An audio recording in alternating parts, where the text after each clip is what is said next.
Bit of forward momentum there. Yeah. Gentlemen, welcome. Hey, everybody. How you doing? Good to be here. Good to see everybody. It's like we got a crowd tonight. Chairnator's here. Henry Nelson. First Yeah. Floor Audio. Who let him in here? Yeah, he's a D-Rock's loser, mate. here. Ignore him. Oh, my beautiful wife and mama-to-be of our child. Midnight Society's in the chat. Hello, Nicole. I Hello, love you. Nicole. Hello, Nicole. I may Hi, not have Henry. this Hi, exactly right, D-Rock. but I believe it's 9 weeks and 5 days from today. If You're I'm getting real close, mate. close. Yeah, You're getting that's close. gonna be here before we know it. You're We're gonna so be excited. one of us. Yeah. One of us. Can't wait. Chairnator, I got your message, buddy. I'll get that picture and logos to you later tonight. Okay, I've been totally busy. Like a started to say a one-legged man at an ass-kicking contest, but he might not appreciate that. I love Yeah, you, Chairnator. I Looking don't forward think to he would Friday night. appreciate that. No. He might spit his dummy out, mate. You know what he's like.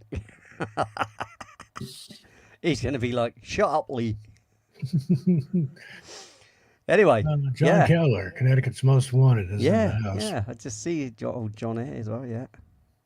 Well, tonight we got another special treat for you, a little video here. And this is a talk given by the late Dr. Karla Turner, speaking at a UFO conference in 1995, shortly before her death. Dr. Turner died of cancer on January 10, 1996, after being threatened for her work into the UFO phenomenon. She was just Suspicious 48 years cancer, old. by the Yeah. way. And since then, several other people involved in UFO research and investigations have also experienced threats followed by highly unusual cancers. So, hey, Jim's camera, Dawn. So there you Hi, go. Jim. It's kind of eerie, and I don't believe in coincidence anyway. No, So there you no. go.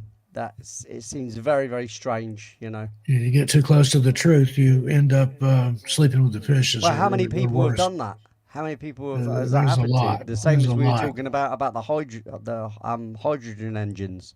Yep. You know, three to five people I think have reinvented it, invented it, and invented it, and the patents always get bought Yep. And then and destroyed. They destroyed, buy it, either they keep destroyed it or up the market. disappeared for good and never mentioned again until the next iteration of someone discovering how to do it. And I will say that the video we're going to present for you good folks here tonight, it falls under fair use. Here's your copyright disclaimer. Under Section 107 of the Copyright Act of 1976, allowance is made for fair use for purposes such as criticism, comment, news reporting, teaching, scholarship, and research, which all we hope to cover here tonight. Fair use is a use permitted by a copyright statute that might otherwise be infringing.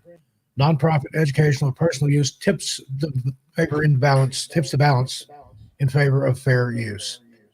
Furthermore, from beyond, the staff, management, owners, producers, nor Lee or myself do not own this content.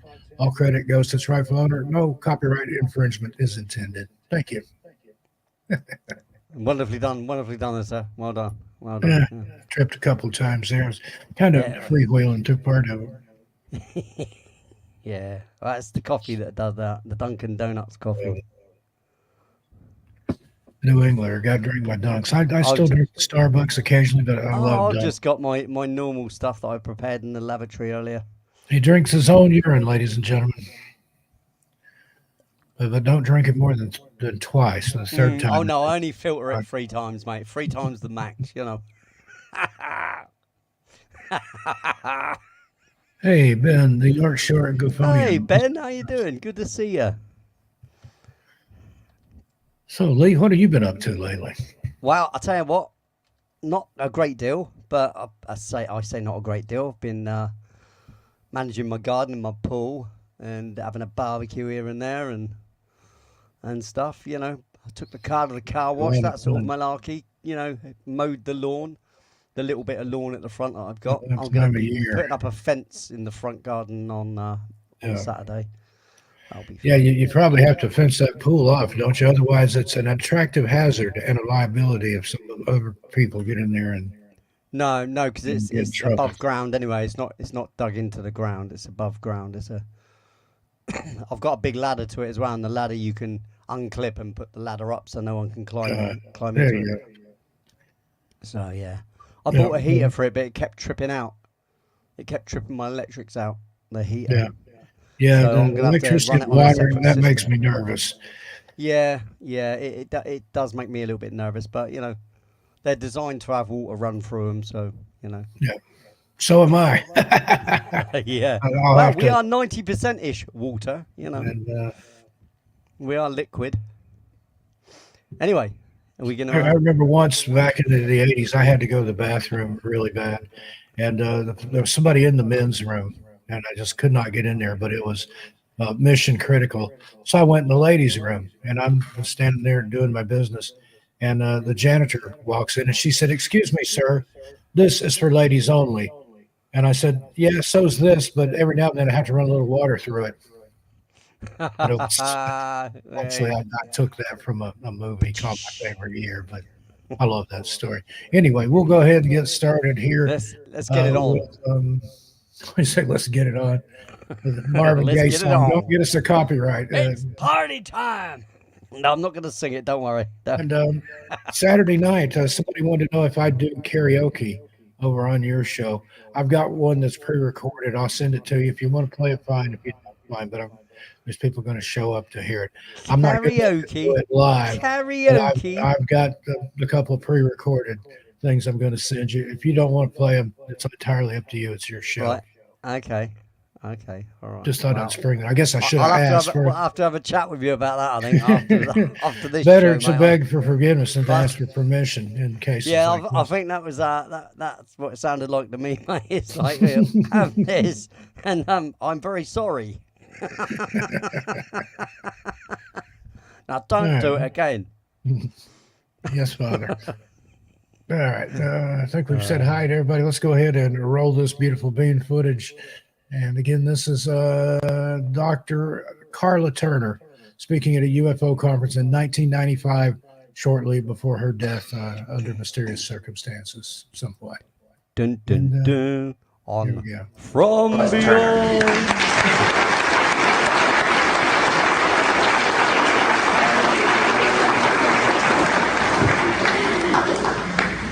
So that's what it looks like from up here. Thank you, Ed. I'm actually 6'2", but that's just my IQ. And good morning, everyone. I want to thank Ellen and Monty and the rest of the Austin MUFON organization for being such wonderful hosts for my husband and me. And this is our first time to participate in a MUFON conference, so you're making a very good impression.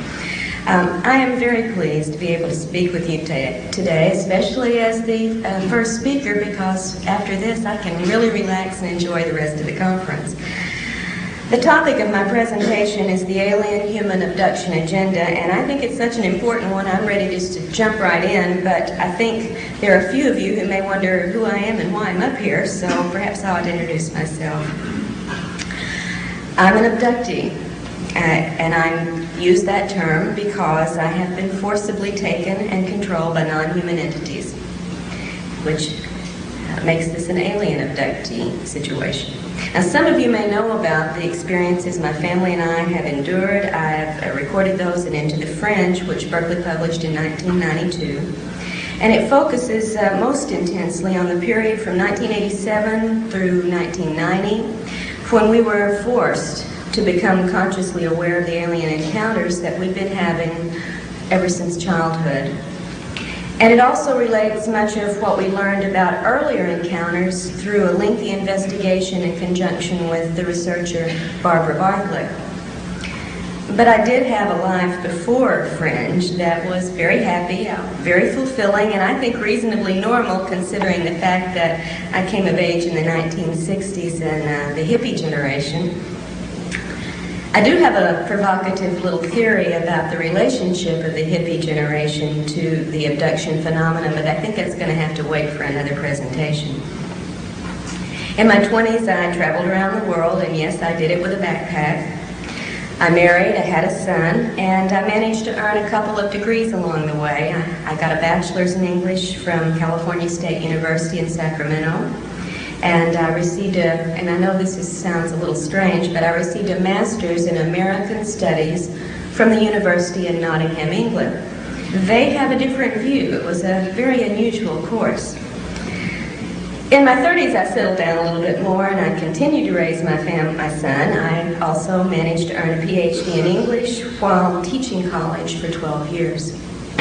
My son is now grown. He holds a master's in physics. He's married and raising his first child, so there is sweet revenge in this world.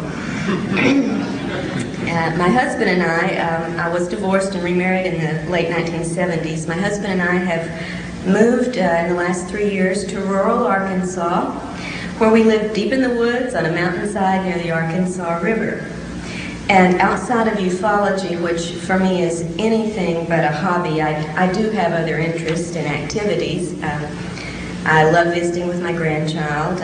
I study the usefulness of the wild plants that grow on the mountainside where we live. I have a great deal of fun playing with my chihuahuas, and I enjoy the music and the concerts of Bruce Springsteen. So I do have some other interests here. Old hippies never give up their hobbies, you know. I quit teaching college in 1991, and since then have devoted, as was mentioned earlier, all of my efforts to abduction research, beginning first in conjunction with Barbara Bartholey when I was in Texas, looking into reports in the Texas-Oklahoma area, and then later independently, researching cases around the country.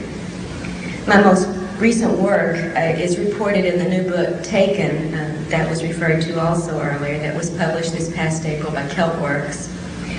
And I hope we will, by the time I'm through talking, understand all of the connotations that I imply with the title, Taken. It is not just the abduction aspect that I'm talking about. As both an abductee and a researcher into other people's experiences, I feel that I have a somewhat expanded context or knowledge of this phenomenon. My own experiences have taught me many things about the nature of alien activity, but that insight has been greatly expanded by the context of so many other reports I've been able to study, and it has helped me to see well beyond the limits of the individual experience. If we judge the entire phenomenon only by our personal experiences, we're going to get a very distorted view. The context, the patterns, the unique elements as well as the similar elements are all very important for us to have a chance of a glimmer of understanding what may be behind this phenomenon. Yet even having been through these things, lived with people who've been through these things, and studied literally hundreds of personal and first-hand reports about these activities, I know very little about the alien agenda behind this activity. Stanton mentioned the need to hold ourselves to facts in this field, and I think that is extremely important. We should repeat that 10 times a day as we go through the work in this area. The problem, of course, with the abduction phenomena, as with a lot of ufology, is that the nature of the alien activity is designed deliberately to keep us from having much in the way of concrete evidence. Designed that way. It is not an accident. So it is difficult to feel confident of many facts.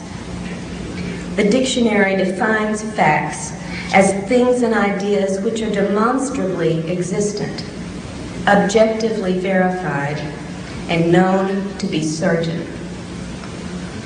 And at this point, given everything I've learned internally and from external evidence, there are so very few things I'm willing to call facts. The list is very short.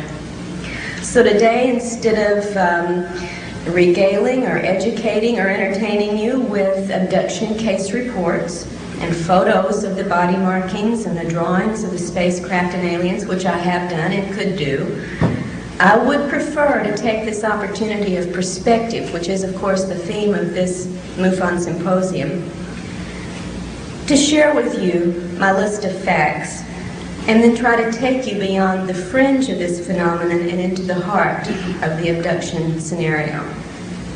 Now, I'm going to begin by discussing my list of facts before I go on to two other issues, propaganda and fantasy, because I think it's on the basis of the facts that I have been able to discern what I can about the data in the other two categories.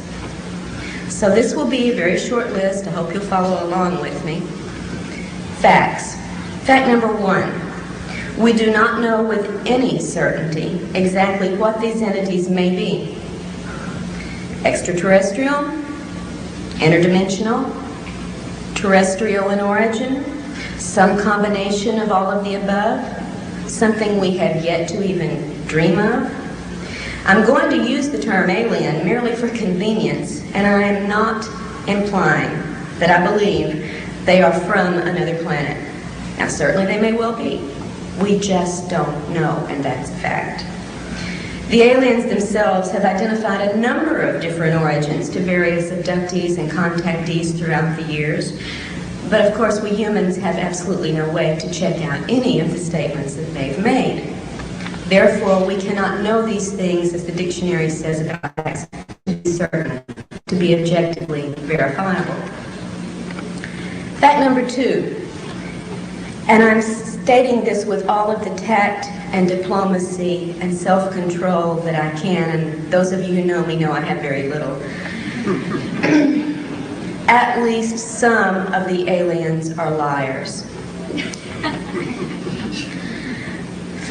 Through the past decades, the aliens have made, and you all know this if you're familiar with your ufology history, have made various predictions and promises and given a number of very specific warnings about impending events. And we have these documented at least since the early 1950s. And you and I all know, when we look at the record of what's happened since then, that very few of these things, and none of great consequence, have come to pass. This is not a reliable source. I would like to illustrate just from personal experience one such scenario that should make us question the things we are told by these creatures. In Into the Fringe, I recount the story of a young man that I had known since he was 11 years old. He and my son grew up together.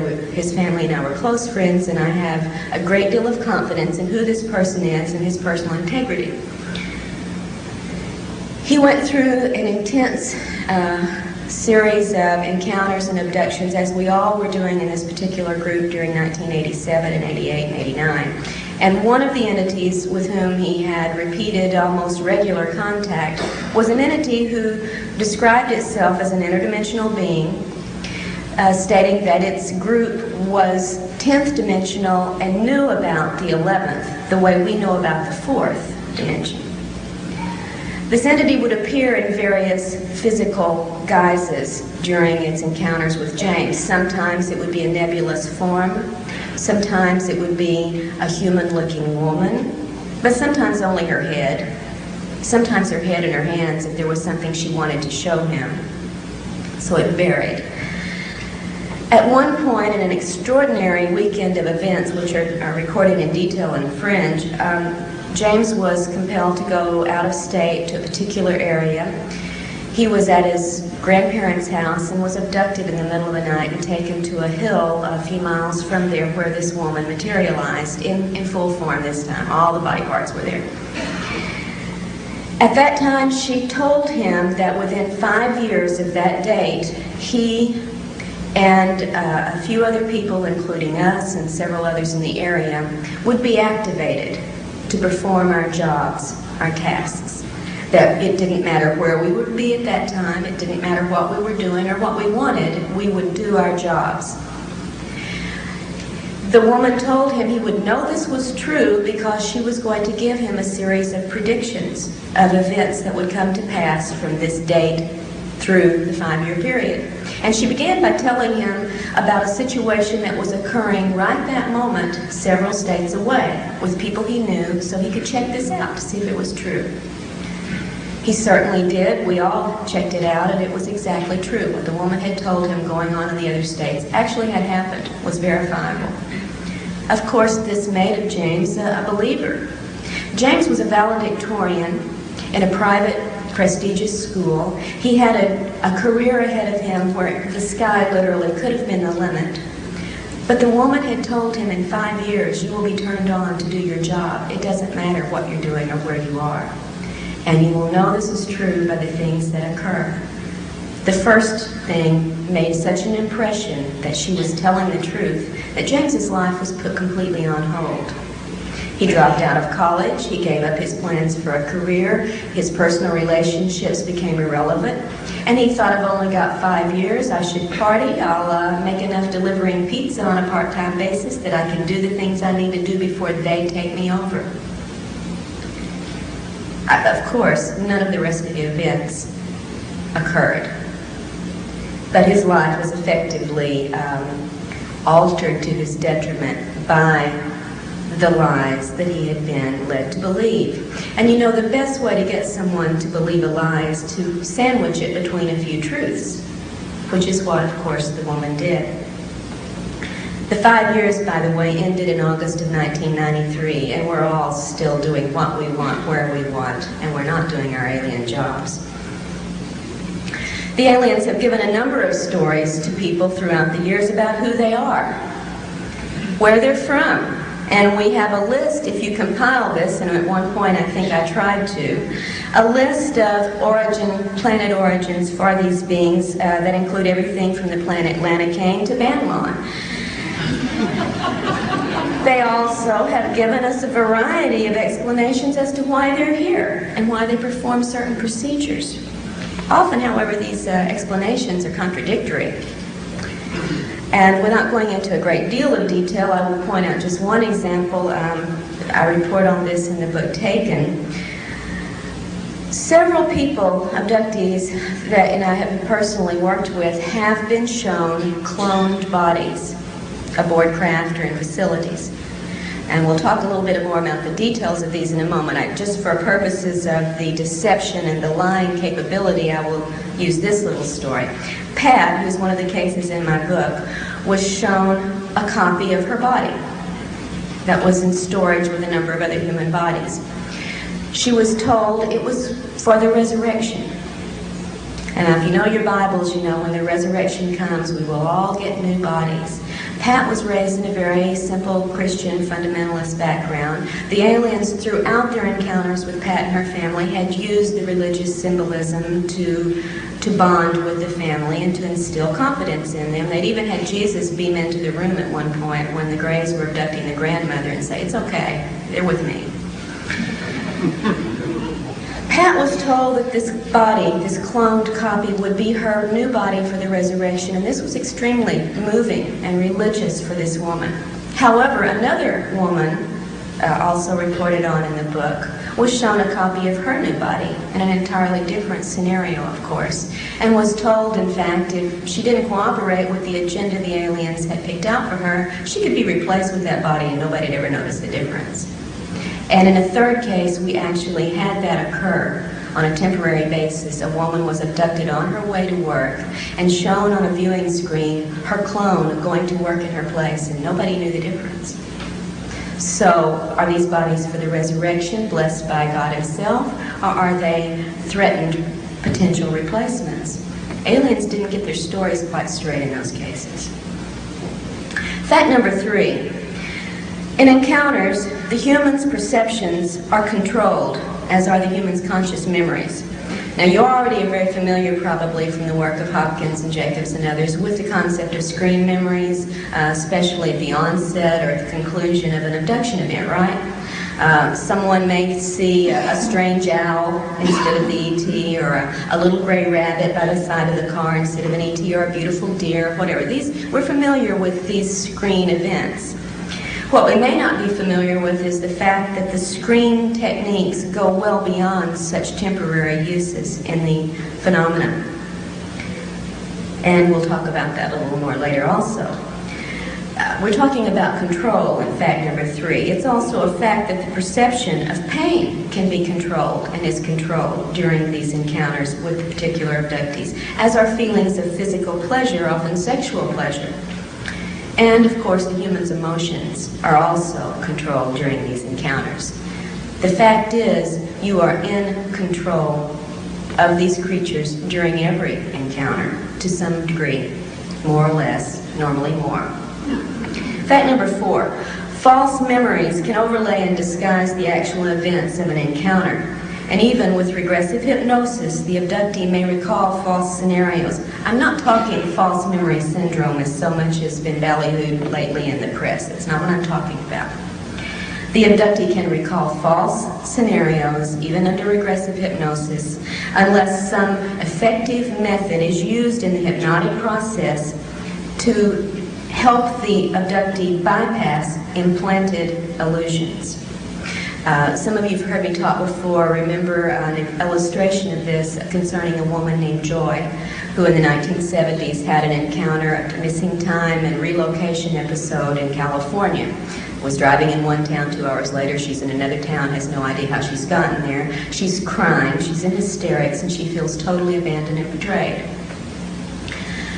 20 years later, when additional incidents occurred and finally compelled Joy to seek out some help to find out what was going on in her life, one of the events that she looked at under hypnosis was this 2 hours of missing time in the early 70s. She recalled in the initial stage that she was taken aboard a craft and brought by a regal and awe-inspiring figure who looked like the king and had on the robe and was, very much in charge, into a room much like this, stood before a podium much like this, gazed out into an audience of wonderful smiling little grays, not at all like this, thank God, and was given a book and told to read this book to the audience. She looked at the book, and it had blue symbols or figures on it that she had never seen. And she said, I can't read this. I don't know what these symbols mean. And she was told, just put your hand over each symbol. You'll receive the impression and then recite what you received to the audience. So Joy did this, and she would touch each symbol. And as she did, she would mentally receive a very warm, uplifting, wonderful spiritual message, which she would then recite to her audience. And she went through doing this, said the response she got was one of such love, such overwhelming acceptance. She was really awestruck by the experience. When the therapist, the hypnotist asked her to move forward, there was a jump, a gap in her story, and suddenly she's back in the car, crying, hysterical, and feeling very abandoned and betrayed. Now, as you know, that doesn't match up. There's a discrepancy between the emotional state she was in the car and this wonderful, awe-inspiring spiritual experience she had recalled. I think you'll agree they don't match up. The hypnotist noticed this, noticed the gap, and asked Joy to first program her mental computer to perceive only the truth. And second, to back up to maybe 5 or 10 minutes before she was in the car. When she did, Joy found herself in an extraordinarily different situation. She wasn't reading a book to a loving and warm audience. She was naked, suspended in a beam or tube of light, being poked and prodded by a group of aliens who were using her much as a biological chart to explain, as we might to students, this is what this part does, this is what that is. And then she was put on a table, tilted at an angle, and was forced to endure some sexual intrusions. At this point, Joy, who could not move or talk, was mentally screaming to God and to Jesus, with whom she had very great faith, to help her, to save her, to make this stop. And when it didn't, and when she went through this for an extended period of time before being returned to her car, Joy came back a changed person. Abandoned and betrayed, she felt, by her God. Although she had no conscious memory of this event immediately upon her return, it changed everything in her life for 20 years. Her religion, her sexual orientation, everything about the woman. But without having the programming and help under hypnosis to see past illusion and perceive only the truth, Joy would have been one of those persons telling you how wonderful it was to be with the great alien brothers. She would have never known why the trauma and the after effects she carried for 20 years existed. Fact number 4 on my list is fact number 5. Given all that I've said so far, it is effectively a fact that abductees like myself and so many of you, while we report our experiences honestly and sincerely, we are really reporting alien-controlled information to the research community. As abductees, our situation is this. We can see the aliens, but we can't believe them. And we can't believe what we see them do. And I know this from personal experience as well as from a number of other investigative situations with very honest, very sincere people who are telling you, just as I have told and others have told you, what we honestly perceived as happening. We're being honest, but the illusions and false memories and distortions and controlled perceptions and emotions and responses that we had do not accurately reflect always what we really went through. Fact number 6, there's a serious element of human involvement in the abduction phenomenon, in addition, of course, to the very real alien participation. You all know, of course, about many abductees' reports of being monitored, harassed by human agents of some sort, cases of phone intervention, mail intervention, helicopter surveillance, etc. And I wish I had an hour just to talk about the human side of this phenomenon, which of course I don't. Now, in Into the Fringe, for instance, I did report about my husband's abduction and interrogation and threats by the military group in 1988. Similar, at the time, I had never heard of such a thing, and I found it even more disturbing than the alien encounters. Similar reports, though, have been made by a number of other abductees, some of whom I'm sure you're familiar with, such as Leah Haley's case, Alicia Davison in California, and some of you may be surprised to know Debbie Jordan. And part of her experiences reported a very similar human abduction and interrogation. It just never quite made it into print for some reason.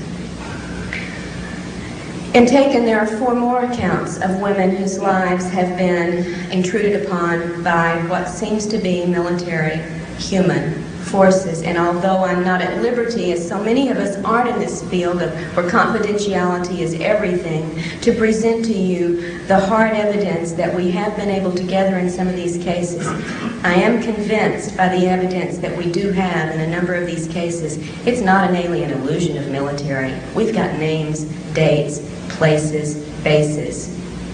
It's real. Fact number 7. Whatever else it may be, the abduction agenda involves quite physical aims and procedures that tend to belie the idea of a primarily spiritual motivation on the alien's part. And much of what we see in these procedures goes well beyond the alleged aim of a crossbreeding program. If you think the aliens are only interested in making hybrid babies, then I invite you to figure out what these following procedures have to do with the process. First, you're aware of the various types of implants into numerous areas of the body, into the brain, through the ear, into the neck, into the spine, into the legs, the hips, and even in one man's fairly notable case, into the penis. Some of these implants have been seen on X-ray, CAT scan, and MRI. Some of them never show up. Some have been physically recovered. But so far as I'm aware today, and I do invite those who may know better to please correct me on this, whatever analysis has been performed on these objects has not given us any sensational new information. We still don't have any proof of what these things do in our bodies. What about the insertion of wires and tubes into abductees in the chest, in the kidneys, the ovaries, the wrists, the knees, and the feet, as well as the taking of human body fluids and the injection of unknown substances into the body in various locations?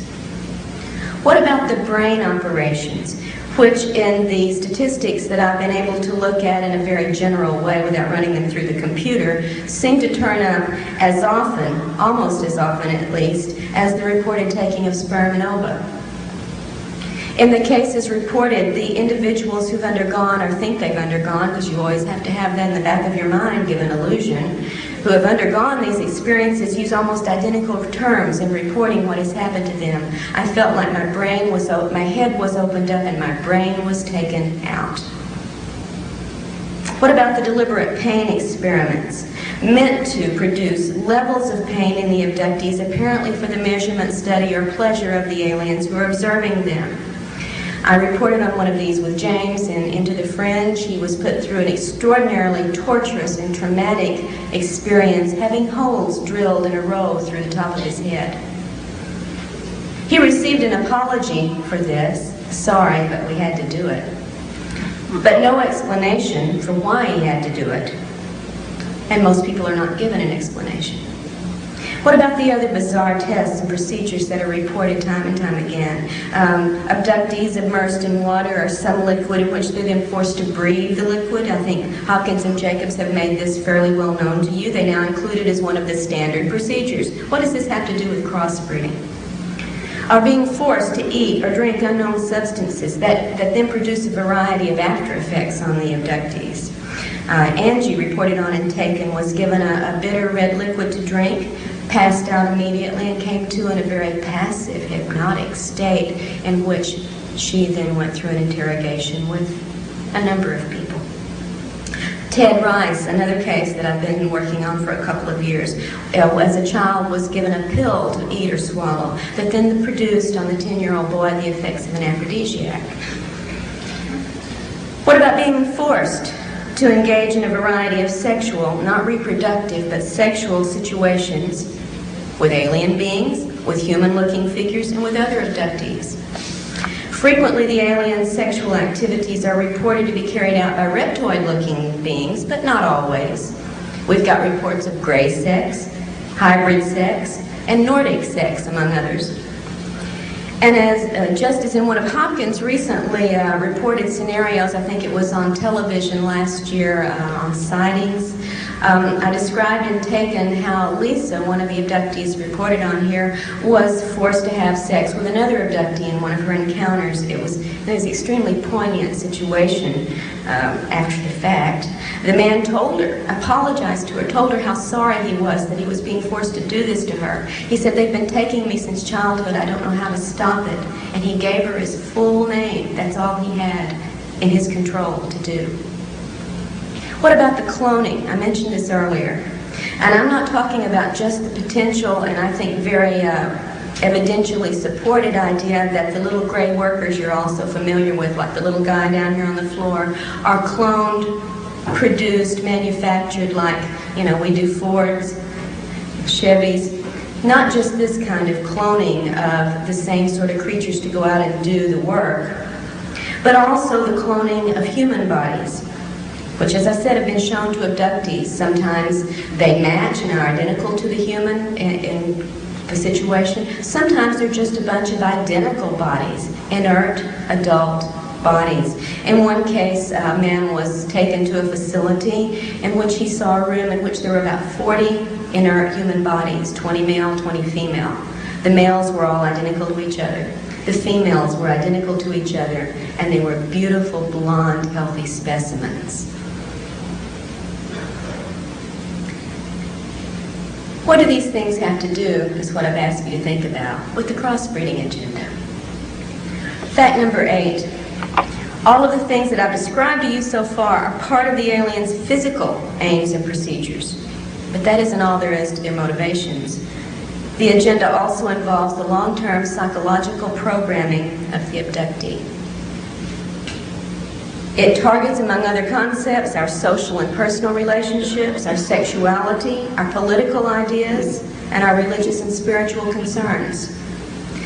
For instance, many of us, through our experiences, and I think I could get a show of hands on this, are made to be highly suspicious of our government, now perhaps with good reason.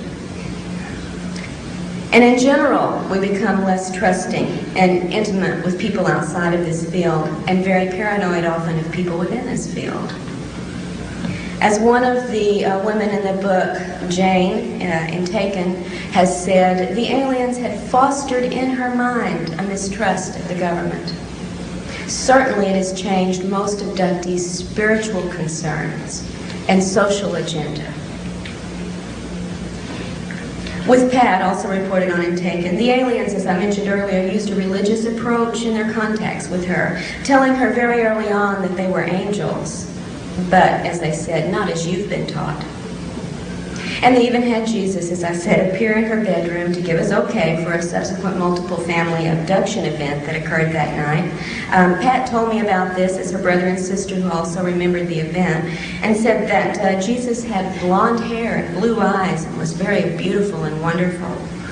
Now, I pointed out that this is physically inconsistent with the historical Jesus that we know about from the Bible. He certainly probably didn't have blonde hair and blue eyes, and Pat could only say, well, this one did.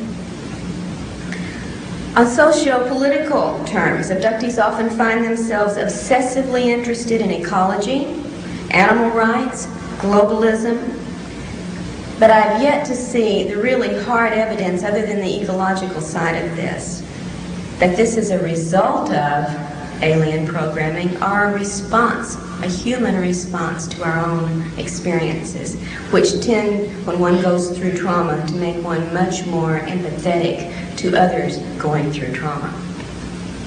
On more personal terms, abductees often go through specifically sexual obsessions, dysfunction, and compulsions. Now, because of the personal nature of sexual situations, I'm sure that so many of these reports I wish we had available to us are not well known in the abduction data body, such as other things like sperm gathering, ova gathering, fetal extractions, baby presentations, and so on. Now, I know those two are very intimate and very personal scenarios, but it seems that we humans are even more sensitive about our sexuality.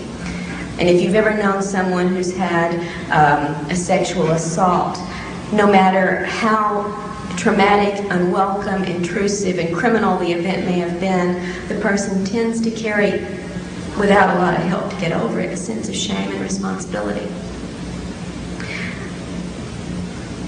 This is also true for abductees. In private, although these reports are not often made public, in private, abductees have reported not only straightforward sexual encounters during abductions, as I mentioned earlier, but also the aftermath of such encounters on their lives.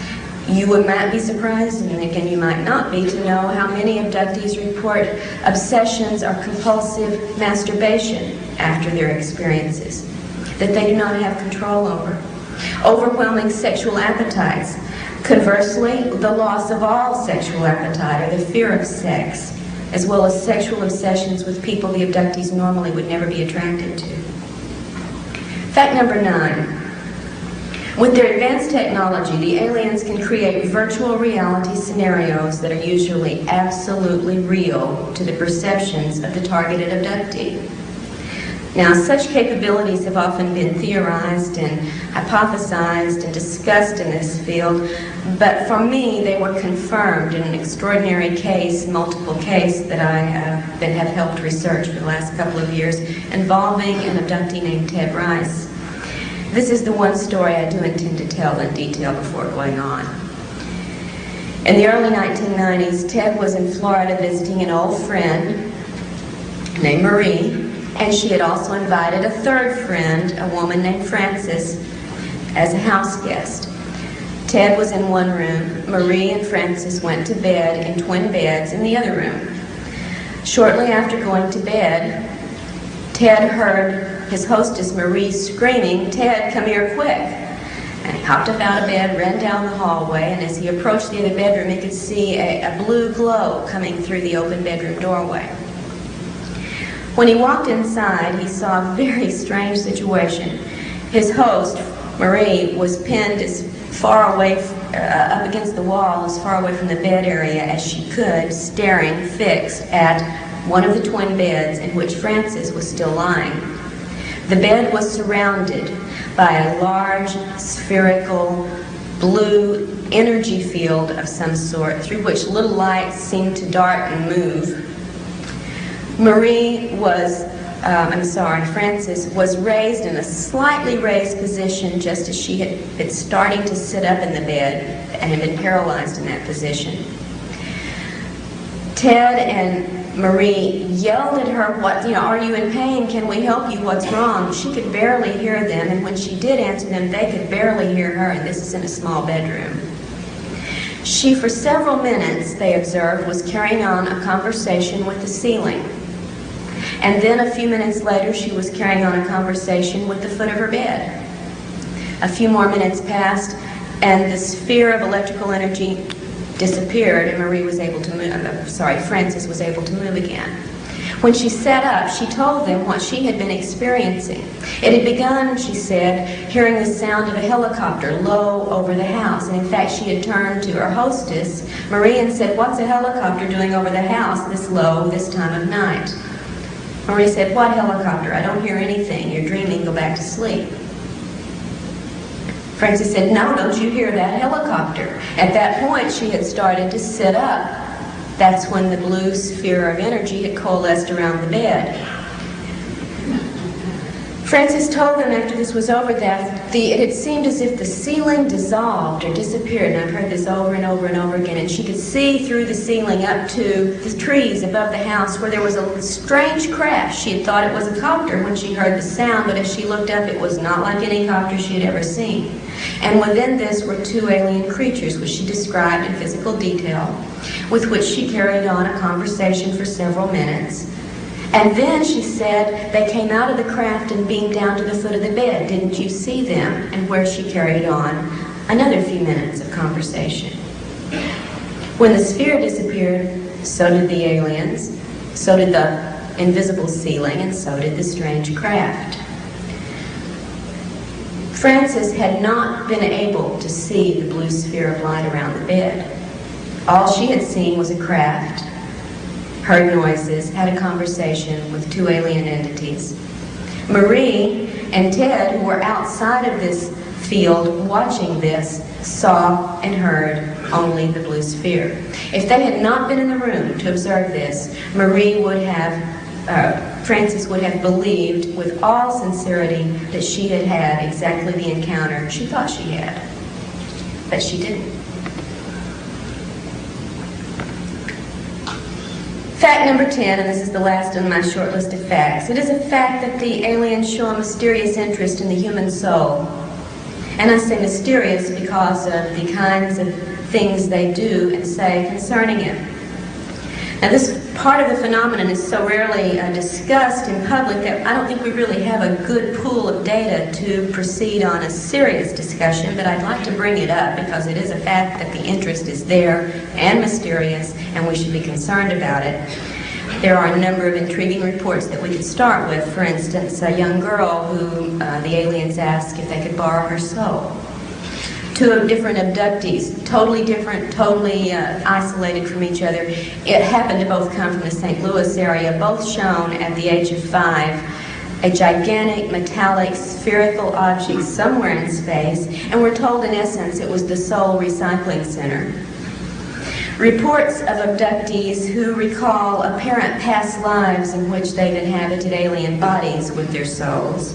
And even in one case, a man who watched as his young body was killed and his soul energy released, captured in a container, and taken to a new replacement body where it was reintroduced into the body through the technology of the little black box you might have heard about in some of these cases. For me, that's the end of my list of facts. So I'd like to move on to the other two categories, beginning with propaganda. Propaganda is defined as any association, system, or concerted movement for the propagation of a particular doctrine or belief. With me on that. What I've learned from my own experiences and the research into this field with others shows me that the aliens are clearly practicing such programming. And they are propagating a number of beliefs within abductees and through their reports to the UFO community specifically, and then to the population in general. They shape our beliefs in part, at least our beliefs about them in part, by the physical appearances they appear to us, for one thing. And through the virtual reality capabilities that I just described to you, they can and do give us any illusion they choose during abduction scenarios. One young man, a young boy abducted with his grandmother in a situation I don't need to go into at this time, had brought into the room the grandfather. It just happened the grandfather had been dead for 6 years. Another case in which, many cases in which celebrities or well-known figures are used to, in a scenario, to persuade an abductee to participate in this or that other procedure. Jesus turns up very, very often. He's always blue-eyed with blonde hair, and I'm sure that doesn't, maybe if we were in India we'd get Krishna, I'm not sure. Masking entities when the illusions have been seen through, and they often are. And one I think particularly important, although I've cited it before, I think it's worth repeating and tell the entire account and into the fringe. A young man who was compelled to go out of his house in the middle of the night. As we, under control, you go where you're supposed to go, and there is some evidence we get up and take ourselves out to be abducted, whether we know it or not. Compelled to go outside for an encounter, and there, waiting for him, was a Nordic, a beautiful blonde woman. Probably the spitting image of Semyazi, who was waiting with open arms and a loving look, a little bit attractive, alluring look, in fact, for him to come into her arms. And he reached out, she reached out for him and drew him towards her, and being under control, as we always are, he went for it. Expecting to get an embrace and a kiss, as the arms wrapped around him, the image of Semyazi disappeared. And what was holding him was not blonde, beautiful, or human. And what he got was not a kiss, but being thrown to the ground, pinned down, with claw marks the next day around his neck where this had been held down, while a 2-foot rod of some sort was rammed down his mouth, down his throat, into his stomach, where the extraction of juices then took place, leaving him with the external claw marks, the scraped throat, and the taste of bile for quite a while afterwards. The aliens foster a belief, I think, in their beauty and their compassion with us through such means as showing us pretty people. I think they realize we're not as smart as we think we are, and that we often equate beauty with goodness, and you and I both know that's not always the case. They also foster a belief in the alien-human crossbreeding scenario through such repeated procedures as fetal implants and extraction, sperm and ova gathering, baby presentations, and so on. But I think, as Stanton warned us early on, we should remember that without external confirming evidence, we cannot accept this as proof. If we believe the aliens in our race can interbreed, however, it serves a lot of propaganda purposes. It makes us think we have some shared commonality, which makes us more receptive to their presence and activities. If we think we share offspring with them, this belief binds us to them even more so, just as royal marriages used to try to bind competing political parties when one wanted control over the other. The crossbreeding scenario also can lead us to see ourselves as subordinate to the aliens and dependent upon them when they tell us this is the only way your race is going to be able to survive. And they reinforce our dependence on them by warning us of the impending disasters from which only they can save us. I wish I had time to discuss what they may really be doing with the sperm and ova and fetal material they take from us, but I have yet to see confirmed proof that it has anything to do with hybridizing either their species or ours. Through the manipulation of what we think they're doing and what they tell us, they also propagate the belief that their intrusions are ultimately beneficial in purpose, in spite of the fact that so much of the specific abduction events are painful, traumatic, and debasing to the person involved.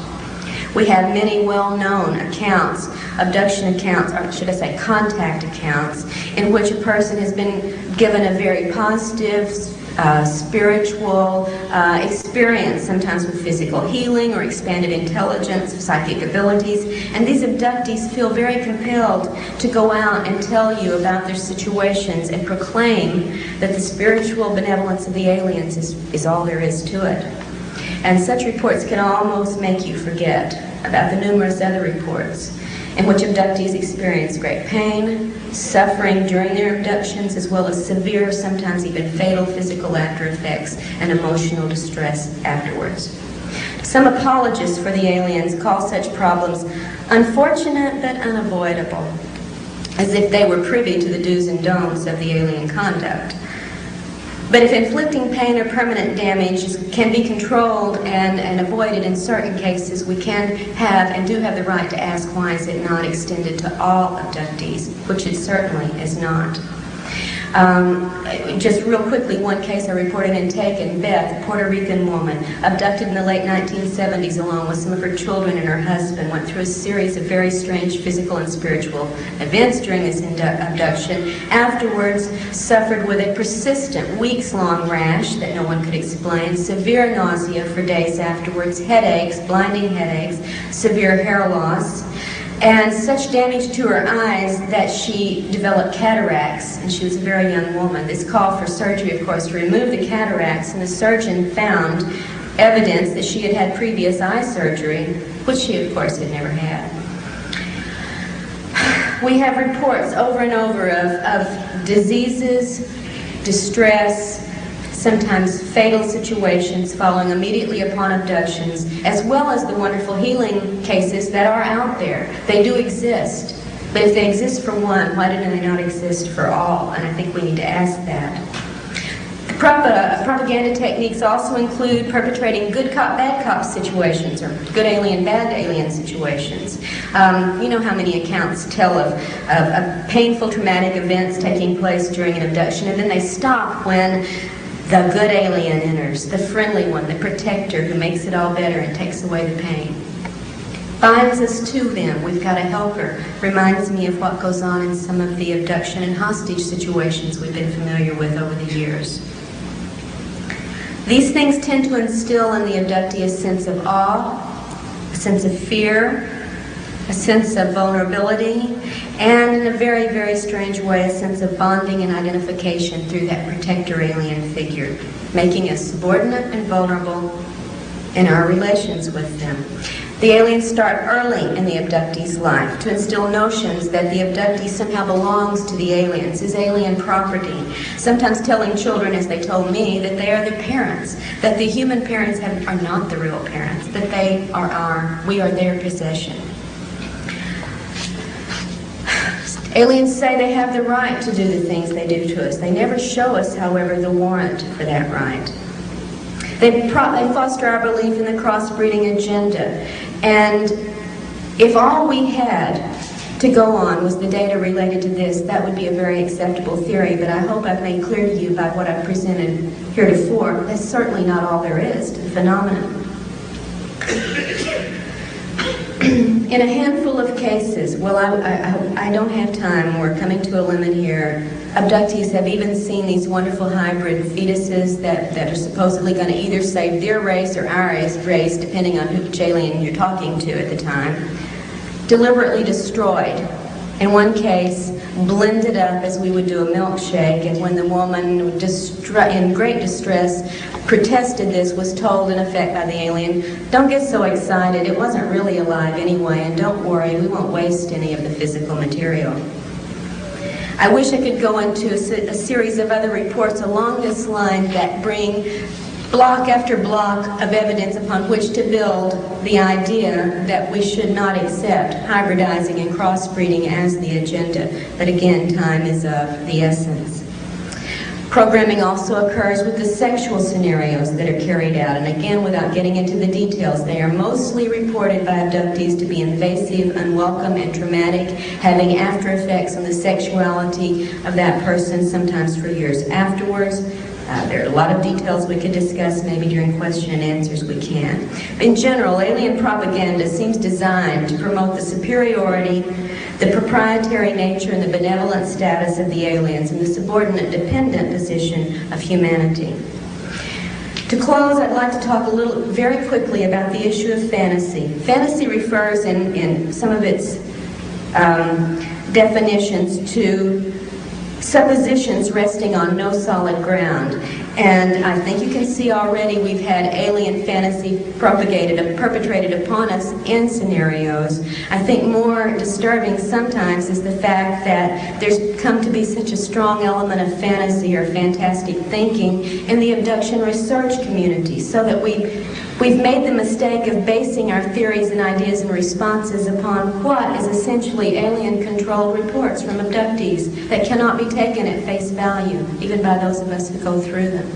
These have led to fantastic theories, those with no basis on solid evidence. And you and I have heard many of these statements made to the point where it's divided the community into a point where we now refer to camps of opinions, as if the soldiers on one side of the field are getting ready to take on the soldiers on the other. And this is not the way it should be. We base our theories on fantasy, and we're never going to find the truth. I wish I could end with this reply to one of the statements I consider fantasy-oriented. The aliens must be benevolent because they have the ability to conquer us, and they haven't invaded us. If they wanted to conquer us, they could. Therefore, they must be our friends. And my reply first is, every time a person is abducted, there is an invasion. Also, please remember, there are many more sophisticated ways to invade than to use weapons of mass destruction. If they can control and manipulate the way we think, the things we see, and how we emotionally respond, they don't need those weapons. I have to bring this to a close, and I would like to say that we must, I think, get rid of the fantasy element in our thinking in this field. We have our own human needs and desires that also help shape our thinking, not just the alien control data that abductees report. We do not want this to be a bad situation, therefore we don't let ourselves think it could be. We do not want to think our government is involved in any way in this because it's too frightening. The implications are far too frightening, so we ignore them or deny them or rationalize them. We feel so helpless sometimes to affect any change in the abduction scenario that we forego focusing on the big questions and resign ourselves in effect to abductee therapy, which of course is necessary, but it's not abduction research. The point is not so much learning how to live with the situation as it is finding answers to the questions of who in truth these beings are, why they're here, what technology they possess that allows them to implant and control us, to clone our bodies, to harvest our energy and our physical material, and to find out what our government knows about this agenda and what it may be trying to do about it, and why part of that involves intimidating, surveilling, and even abducting abductees. Now, I think these are the ideas now on 25th year anniversary of MUFON, when we have to look forward to where ufology should go. In the field of abduction research, these are the areas that I would advocate we concentrate our energies, in spite of whatever wishes, fears, and prejudices we bring into this. There is no room for fantasy in our thinking about the potential consequences of the alien presence. Thank you.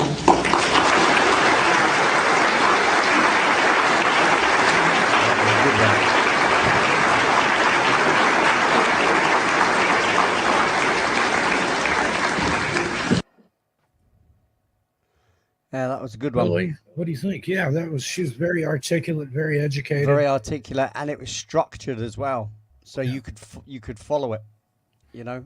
And, I looked up, I did some more research on her. Her doctorate is in Old English literature, I think.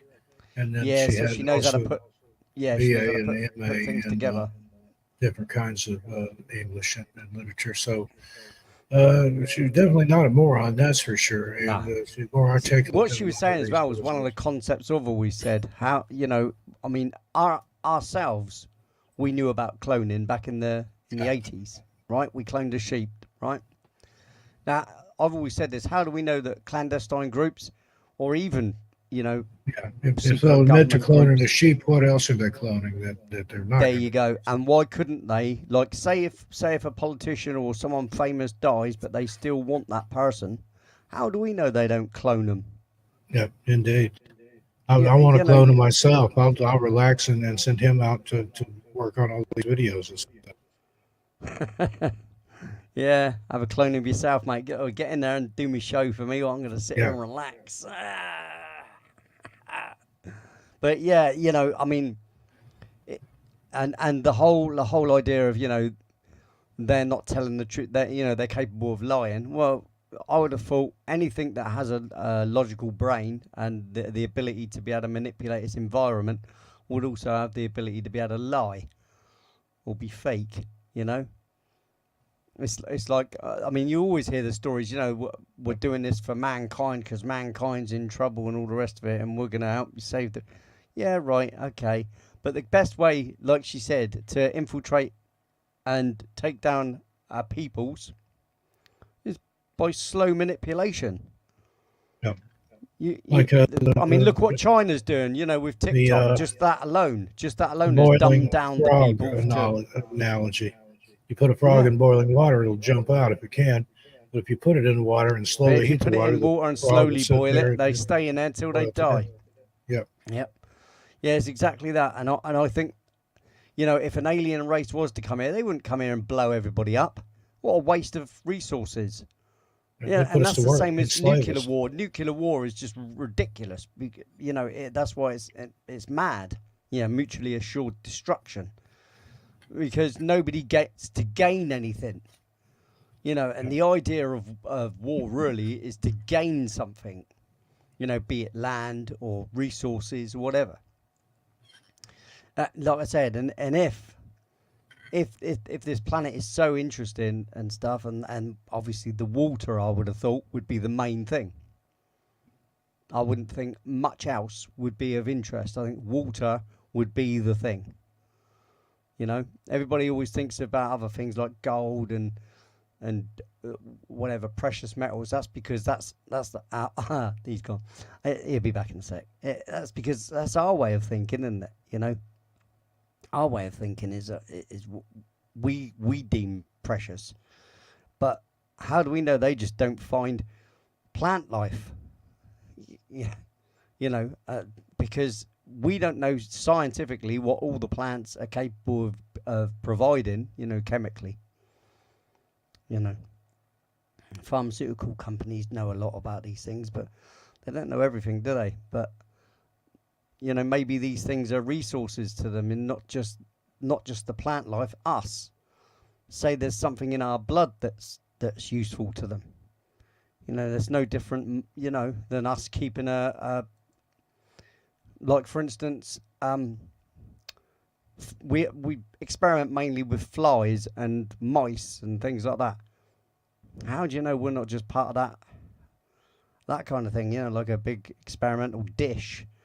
You know, all these samples that they use to better their race. I mean, because I'm telling you now, 100%, I think, if we had the ability to go out into space and we found a planet with life on it, no matter what animals that are on that planet, you know as well as I do, they're going to be experimented on.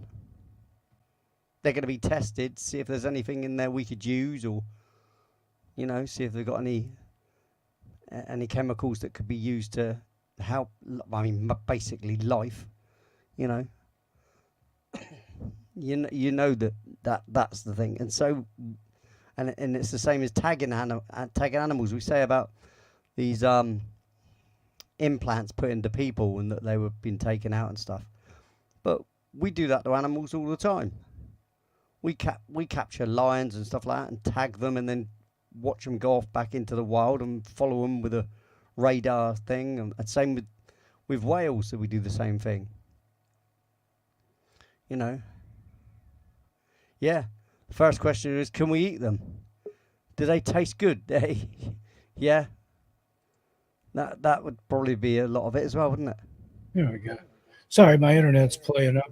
Still looks like I'm a slideshow. But that's what's good about me having the videos, see, as well. Yeah. You dropped out a couple of times during the thing there, see? And this happens every night about this time. Spectrum, who we're with here, have oversold their network. I think it's just when it gets busy. Everybody being over there, or it could be everybody's coming home from work. But I've got an appointment. Verizon's coming out to install Fios. We're going to have fiber optic internet, always on. Then it won't be this up and down. It's either on or off completely. Yeah. That's the nature of fiber. So I'll be happy to have it. Yeah. Hi, Mark. How you doing? Yeah, I like I said, it's the whole, how do we know that we're not just like mice and flies? Like I said, scientists do experiments with flies and with mice, mainly those two things, because they're like genetically really close to us.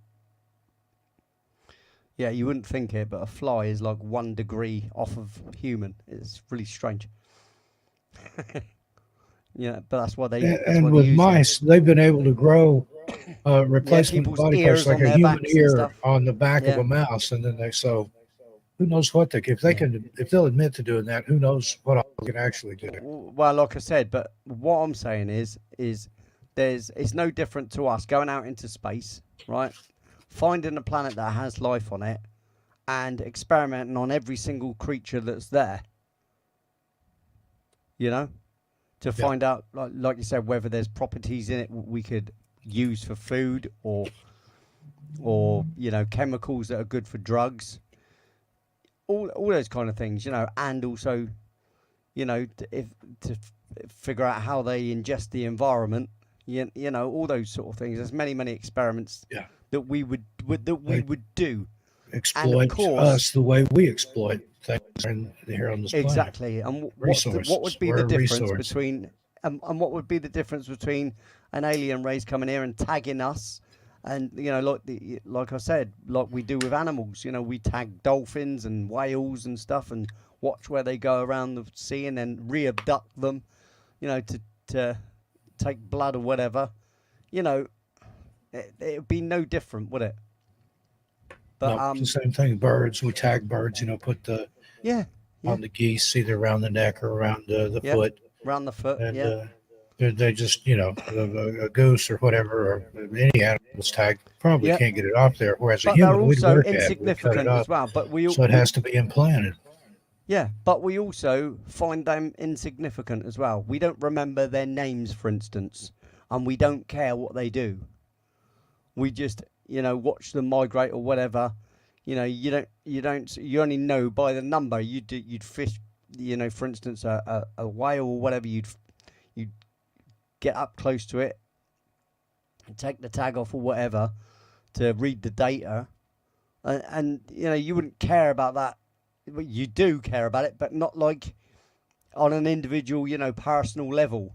It's just another creature, and it'd be no different. I wouldn't have thought it. Why would it be any different to an alien race kind of thing? There's an abundance of things to check out and learn about from this planet, and like I said, I think one of the main resources that I'd be interested in would be the water. I really do, because it seems to me that water isn't in abundance, even though the searching around that we haven't found a lot of water, have we? Only in ice form. But to find liquid water is quite an amazing thing, I think. Yeah. Fascinating stuff. And I do think it is strange that, she developed a rare form of cancer after she wrote a couple of books too. And kind of going public with it. And she had points which she was talking about that, it's because she started mentioning about the government would abduct people to, obviously to gain information from them. It was abducting the well-planned abductees. talk, and provides more food for thought. I've spoken at UFO conventions before, and you get some real wackos at those things. No offense to anybody. But that was one of the most articulate talks that I've ever heard in regards to one of the things that I said that I find really, this is, to me, just says it all in a particular way.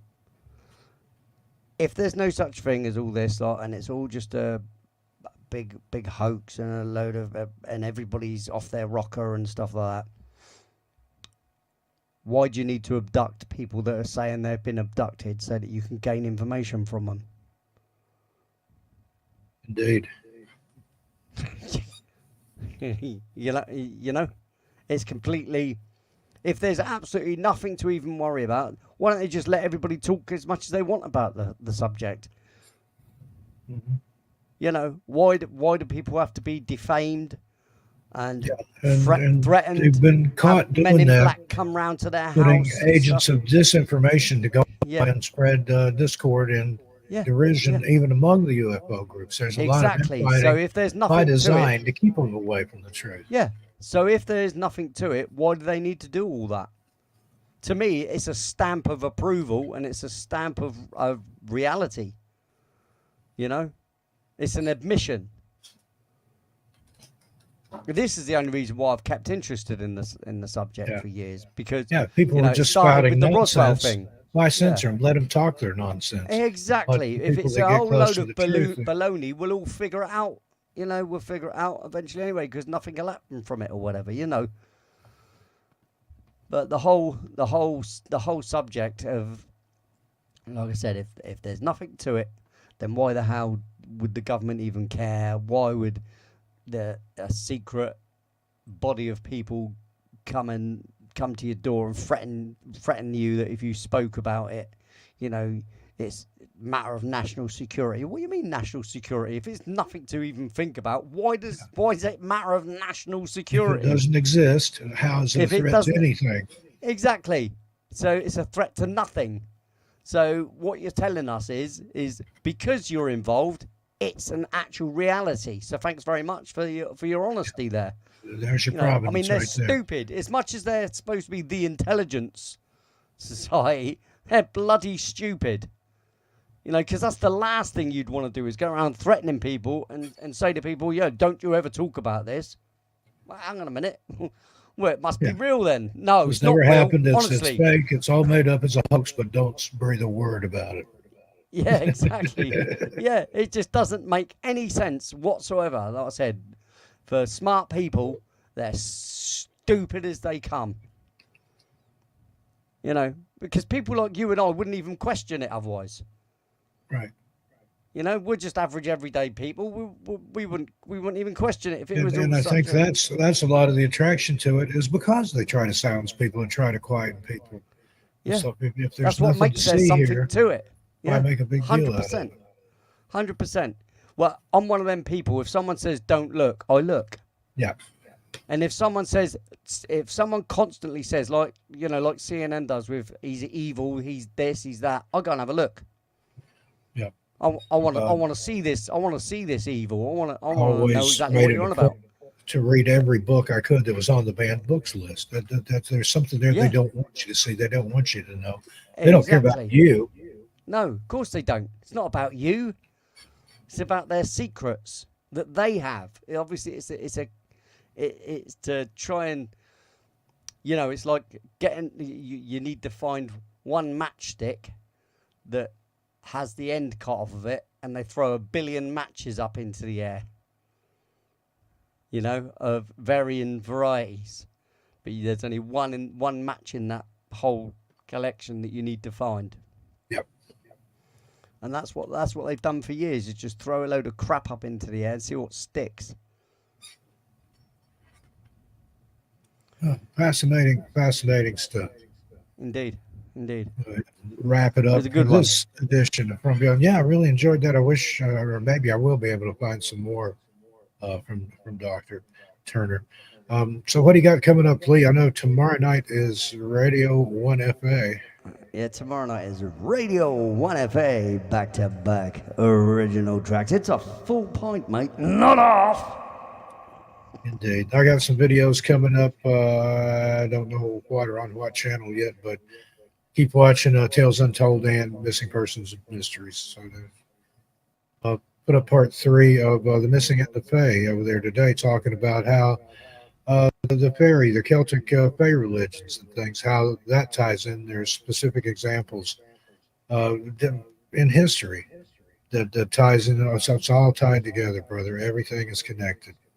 You just have to look for those connections. It's like everything is connected anyway, isn't it? Eh? Yeah. So many things are connected. It's like whenever I think about the missing people thing now. Well, not so much now. I've always really thought it.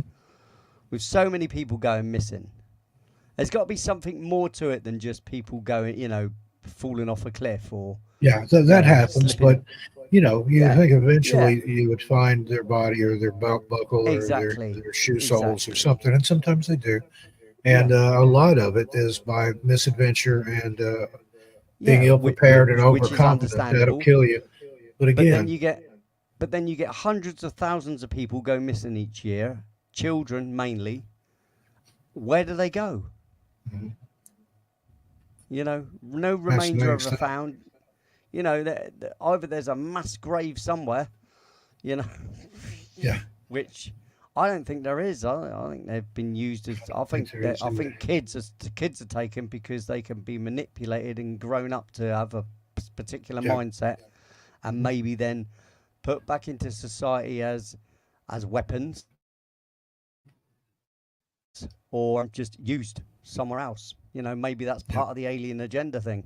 You know, that they take the kids and raise them to be whatever they want them to be. Trafficking and things like that. So there's all kinds of Well, how nefarious about things around it. Most people stick their head in reintroducing the them sand. into the governments and stuff? You know, Yeah. raising them to do their bidding and be educated by them and manipulated by them genetically and in other ways, and then put them into governments. Yeah, and anything that the government does, ours or anybody's, it wouldn't surprise me. I'm past the point Well, of being that's what I'm shocked saying. and Nothing would surprised by surprise things. me. Nothing would surprise me anymore because, it's strange things goes on this planet. We wouldn't even be talking like this if there wasn't strange things that went on the planet. Yeah, indeed. It gives us something to talk about, huh? There you go. Wouldn't even have a show, Steve. Yeah, and don't get me wrong. I mean, I wish everybody that's missing could be found. Oh, absolutely. Either Of course, reunited with of their course. family or at least remains are cut up so their family could have a To grave, have a some memorial, closure, yeah. an urn on the mantelpiece.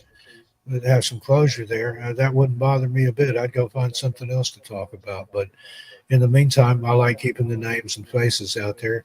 And I've always said my mission statement, if I have one, so I can bring one person home or give one family closure, the worst case scenario, that's what I'm meant to You be feel doing. like you've done something, yeah. Indeed. It's done something towards the betterment of the situation, sort of thing. Yeah. Yeah, it's that the missing persons thing is that's a very sad subject, that one. But like I said, if people like you didn't do it, who would? Because Be the you don't voice see for those you don't that see no the longer governments have a going voice. mad over it, do you? That's Yeah. another funny thing. They don't have mass investigations into missing children, No, especially. and a lot of do times they? law enforcement, they'll do a little bit and they're like, maybe they ran Yeah, away and it's they'll be because back. they haven't got the backing though. Yeah. Because They they don't need the have the manpower, resources they to don't be have able to the put the resources, manpower into it. Yeah. money, And if they're yeah. not fed their resources to get the manpower to be able to do these things, they're never going to do that. And what's that tell you about your governments? All over the world. It's not just America. It's not just England. It's all over the world. It's everywhere. No resources are given to find people, that are missing. And of course, why aren't they that important then to them? That's what I don't get. Yeah. It's because life to them is only important to them for them Yeah. and for their ilk, and anybody else is just all waste of space, in their way.